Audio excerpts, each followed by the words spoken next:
ही घटना रविवारच्या दुपारच्या सुमारास घडली। श्रीकृष्ण अपार्टमेंटमध्ये राहणाऱ्या मनीष सावरकर यांच्या फ्लॅटमधून अचानक धुरांचे लोट बाहेर येताना शेजाऱ्यांनी पाहिले आणि तात्काळ राजापेठ पोलिसांना संपर्क साधला। मनीष सावरकर हे बडनेरा रोडवरील डिंपल वाईन शॉपच्या बाजूला कार डेकोर नावाची दुकान चालवितात। त्यांच्या म्हणण्यानुसार गेल्या काही दिवसांपासून सुरू असलेल्या घरगुती वादातून एका महिलेने ही आग लावल्याचा गंभीर आरोप त्यांनी केलाय। धुराची माहिती मिळताच राजापेठ पोलीस आणि अग्निशमन दल तातडीने घटनास्थळी पोहोचले। आग विझवण्यासाठी तब्बल 5 गाड्यांचा वापर करण्यात आला। सुदैवाने आग अपार्टमेंटच्या इतर भागात पसरली नाही। सर्वात आश्चर्यकारक बाब म्हणजे ज्या महिलेवर आग लागल्याचा आरोप आहे ती घटना घडण्यापूर्वीच राजापेठ पोलीस स्टेशनमध्ये बसलेली असल्याची माहिती समोर आली आहे। या आगीत मनीष सावरकर यांच्या दुकानातील लाखो रुपयांचे साहित्य पूर्णतः जळून खाक झाले। हा माल त्यांनी फ्लॅटमध्ये ठेवला होता। दसरा मैदानाजवळील हा परिसर घनदाट निवासी असून जवळच शर्मा हॉस्पिटलही आहे। आग मोठ्या प्रमाणात पसरली असती तर भीषण घटना घडली असती। सध्या पोलीस आणि अग्निशमन विभाग पंचनामा करत असून राजापेठ पोलिसांकडून पुढील तपास सुरू आहे। पीडित मनीष सावरकर यांनी मात्र पोलिसांच्या कारवाईबद्दल नाराजी व्यक्त करत आम्ही जुन्या तक्रारी दिल्या असतानाही त्यावर कारवाई झाली असती तर आज ही घटना घडली नसती असा आरोप त्यांनी केलाय। मनीष सावरकर नाव आहे माझं। आमचं 3 वर्षापासून बायकोशी वेगळं चालू आहे। ती दिल्लीला राहते दुसऱ्या माणसासोबत। तर मी म्हटलं तिला येऊन जाय सर्व सोडसाड करून, लेकरायला काही घेऊन नको जाऊ। तर ती नाही ऐकली। तिनं शेवटी मला पैशाची मागणी केली वारंवार पैसे मागायच्या पहिले मी 8 लाख रुपये चेकद्वारा दिले, 5 लाख रुपये चेकद्वारा दिले। त्यानंतर आता पण आली ती जून म्हणजे 20 तारखेला, तर तेव्हाही मला 50 लाख रुपयाची मागणी करत आहे आणि एक घर नावानं करून दे। मी म्हटलं बाबा मी तुला जे द्यायचं आहे कोर्टातून देतो, कारण कोर्टामध्ये आम्ही केस टाकलेली आहे। नाही तर मग ते पोरीला समोर करते, पोस्कोची केस टाकतो, असं करतो, गळे कापतो, अशा धमक्या देते पैसे मागणीसाठी। कारण त्या माणसासोबत ते राहते, तिला लग्न करायचं म्हणून ते पैसे माघार करत आहे। नाही तर मग याच्यापूर्वी 2 तारखेला दुकान जाळायचा प्रयत्न केला, तेव्हाही मी पोलीसमध्ये कंप्लेंट दिली।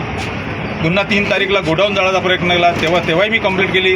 काल पुन्हा आली, चाकू काढला, पोलीस स्टेशनमध्ये सिगरेटा पेली, लाता मारल्या, इथं दगडफेक केली, कॅमेऱ्यामध्ये पूर्ण कैद आहे, कितीतरी व्हिडिओ दाखवले आणि गंदे भावाचे बहिणीचे म्हणजे कोणचे बी व्हिडिओ बनवून का बा हे नालायक आहे असं तसं फेसबुकपर्यंत व्हायरल केली तिने। हालाकी दोषी ती आहे, तिच्या आईलाही माहीत आहे, तिची आई पण बोलायला तयार आहे, तिची बहीण पण बोलायला, सर्व विरुद्ध आहे तिच्यावाल्या, कारण ती दारू वगैरे डेली पिते। हा त्रास है तिचावाला बार। आज सुबह क्या प्रकार हुआ वो पता? आज सुबह कुछ भी नहीं, मैं कल रात में पुलिस स्टेशन में 12 बजे तक थे हम। तो सर बोले भाई तुम चले जाओ, बोले हम देख ले, बोलते दोनों के रिपोर्ट लिया। अब मेरे को लगा, और पुलिस वालों ने भी हमको बोला कि भाई तुम्हारा कोर्ट का मैटर, तुम कोर्ट में निपटा लो। उसको भी समझाया कि भाई कोर्ट से जो भी होगा तुम कोर्ट से करो, बाहर से कुछ करो मत। वो कुछ सुनी नहीं। आज उसने सीधा मेरे को फ़ोन किया, बोले जल्दी मेरे को 30 लाख रुपये अर्जेंट में ला के देने, तो मैं गोल्डन चला जाती। मैं था वकील के पास, नहीं तो फिर मेरे को बोले अर्जेंट में 4 लाख तो भी दे। मतलब मेरे पास एक रविवार है, आज पैसे कहाँ से दूंगा मैं? तो नहीं सुनी हो। इसके पहले भी लॉक खोला और गोडाउन जला डाला। मेरे को भी मालूम नहीं, बाजू वाले ने जब फ़ोन किया तब आया मैं इधर। फ्लैट पे कितना माल था आपका?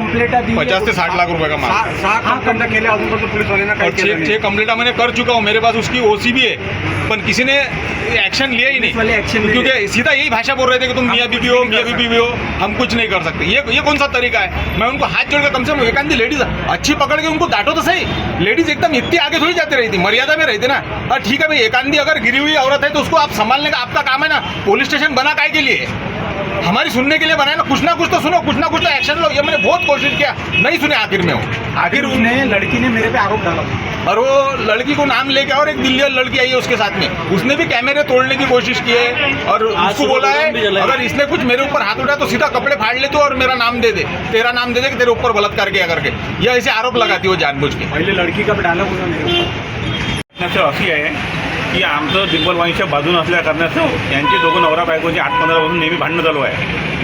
4-5 दिवसा पहिले त्या बाईनी दुकान जाळण्याचा पूर्ण प्रयत्न केला। आम्ही तो मोठ्या मुश्किलनं तर हाई आग विझवली आणि का संध्याकाळची घटना, ती बाई येते, दारू पिऊन येते, तर पुन्हा तोडफोड करते आणि परिसरात पूर्ण दहशतवादाचं वातावरण निर्माण करते ती बाई। आणि आम्ही ते त्या दोघांमध्ये बोलू शकत याच नाही की ती बाईची जात राहिली। आजची गोष्ट, सकाळी ती बाई आली एक लहान पोरीसोबत, आतमध्ये गेली। मी स्वतः डोळ्यांनी बघितलं, गोडाऊनला आग लावली आणि आग लावल्यानंतर तुरंत ही राजा पोलीस स्टेशनात स्वतःहून गेली।